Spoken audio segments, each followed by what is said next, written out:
প্রিয় দেশবাসী, বিশেষ করে আমার পশ্চিমবাংলার সকল সংখ্যালঘু বাংলা ভাষাভাষী যিনারা আছেন, আপনারা অনেকেই অবগত আছেন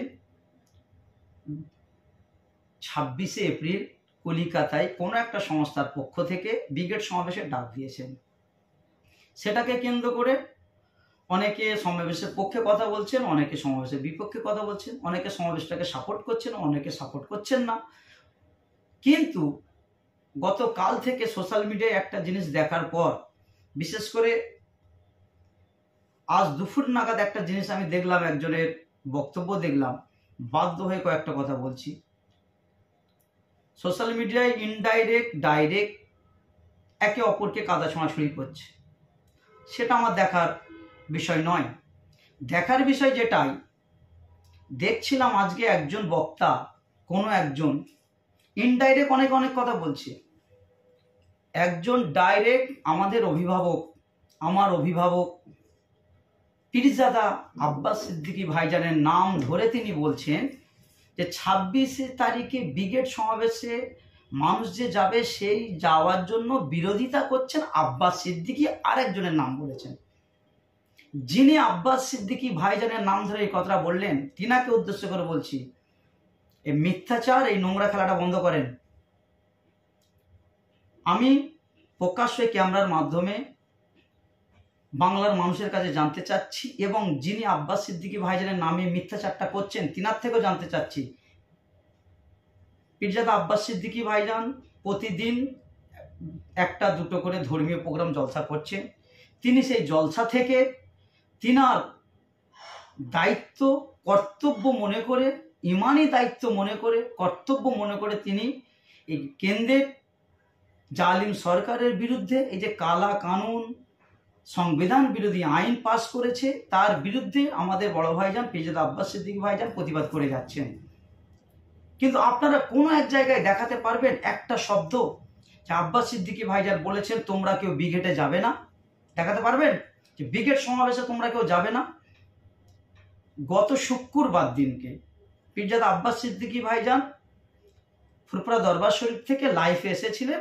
আমাদের বাংলার অনেক ভাইজানের, আমরা ভাইয়েরা আছি, সর্বসময় ভাইজানের কাছে যেতে পারি না, অনেকে দূরে দূরে থাকে। তাই আমাদের আবদার ছিল, ভাই আপনি যদি একদিন করে লাইভে আসেন, আপনার সঙ্গে একটু কথাবার্তা হলো, দেখা হলো, আমাদের মনটা শান্তি হলো। এই জন্যে অনুরোধ রেখে বাংলার যুবকদের, বাংলার মানুষদের ভাইজান আমাদের কথা রেখে তিনি শুক্রবার দিনকে লাইভে এসেছিলেন। সেই জায়গায় তিনাকে কেউ একজন প্রশ্ন করেছে যে ভাইজান আপনি কি ব্রিগেডে যাচ্ছেন? উনি বলেছিলেন যে না, আমি ব্রিগেডে যাচ্ছি না। উনি বলেননি যে তোমরা কেউ যাবে না, ব্রিগেড সমাবেশ করতে হবে না, এটা বলেনি। উনি বলেছিলেন যে আমি যাচ্ছি না। সাথে সাথে কেন উনি যাচ্ছেন না সেই কয়েকটা বিষয় উনি তুলে ধরেছিলেন, এই কারণে আমি যাচ্ছি না। কিন্তু আমি জানতে চাচ্ছি যে আব্বাস সিদ্দিকী ভাইজান ব্রিগেডে যেতে হবে না, এই কথাটা কোন জায়গায় বলছে? আপনারা মিথ্যাচার করছেন, সব নোংরামি বন্ধ করেন। আর যারা ওয়াকাফ নিয়ে যা করছেন করুন না, এই কথা বলতে আমি বাধ্য হচ্ছি। আপনারা ওয়াকাফ নিয়ে এখন কি দরদ উজলে উঠেছে নাকি?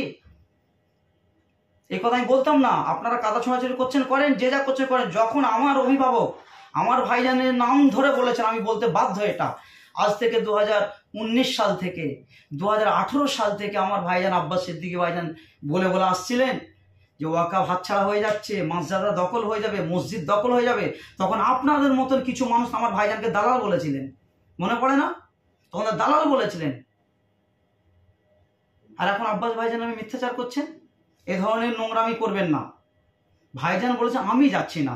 সাথে সাথে আমি জানতে চাচ্ছি, ভাইজান কয়েকটা কথা তুলে ধরেছিলেন, আপনারা সেই কথাগুলো মানুষের সামনে পৌঁছান যে আব্বাস সিদ্দিকী এই কথাগুলো বলছে, উনি এই কারণে ব্রিগেডে যাচ্ছেন না। কি জানতে চেয়েছিলেন উনি? যে যখন 14 তারিখে শিয়ালদায় কলিকাতায় নওশাদ সিদ্দিকী ভাইজান কোনো পার্টির ব্যানার ছাড়া মানুষের স্বার্থে, শুধু ওয়াকাফ নয়, আদিবাসীদের জন্য, বন দপ্তরে যে ধ্বংস হয়ে যাচ্ছে তার জন্য, দেবত্ব সম্পত্তির জন্য, 26,000 চাকরি বাতিল হয়েছে তার জন্য, যখন সংঘবদ্ধ হয়ে শিয়ালদায় ডাক দিয়েছিলেন, সেই জায়গায় ভাঙড় থেকে আসার পথে কিছু আমাদের কি বলে সাধারণ মানুষ, যিনারা দেশকে ভালোবাসেন, সংবিধানকে ভালোবাসেন, মানুষকে ভালোবাসেন, তারা যখন এই সমাবেশে আসতে চাচ্ছিল, র্যালিতে আসছিল, তখন কিছু পুলিশ প্রশাসন তাদেরকে নির্মমভাবে অত্যাচার করেছে। ভাইজান জানতে চাচ্ছিলেন যে ওটাও তো ওয়াকফ আন্দোলন ছিল, ওদেরকে যখন মারধর করলো আপনাদের মুখে কথা ছিল না কেন?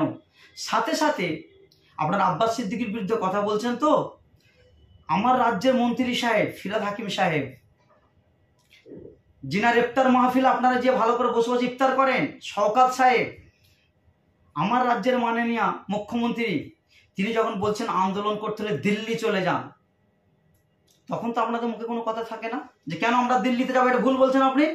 এই কথাগুলি আব্বাস ভাইজান বলেছিলেন, সে বিষয়ে তো আপনারা মুখ খোলেননি। আর আব্বাস ভাইজান তিনি যাবেন না, তিনার ব্যক্তিগত ব্যাপার, আর আপনারা তার নামে মিথ্যাচার করছেন। আমি বাংলার মানুষকে বলবো এদের কথা কান দেবেন না। ভাইজান বলছে আমি যাব না, কারণ ভাইজান সর্বসময় যে আন্দোলনটা করেন সংবিধানকে মান্যতা দিয়ে করেন। এনআরসির সময়, সিএনআরসির সময় যখন আন্দোলন হচ্ছিল, পশ্চিমবাংলার সব থেকে বড় আন্দোলন, গণতন্ত্র মেনে, সংবিধান মেনে, আইনকে প্রাধান্য দিয়ে যে আন্দোলন হয়েছিল, সেটা পীরজাদা আব্বাস সিদ্দিকী ভাইজান করেছিলেন। লক্ষ লক্ষ মানুষ আন্দোলনে পা মিলিয়েছিলেন। একটা কোনো 10 পয়সার কোনো সরকারি সম্পত্তি নষ্ট হয়নি, কোনো সিস্টেম ব্রেক হয়নি, কোনো আইন বিরোধী কাজ হয়নি। সেইভাবে ঠিক শিয়ালদাতেও পীরজাদা নওশাদ সিদ্দিকী ভাইজান ওই একই আন্দোলন করলেন। সেই জায়গায় সাধারণ মানুষ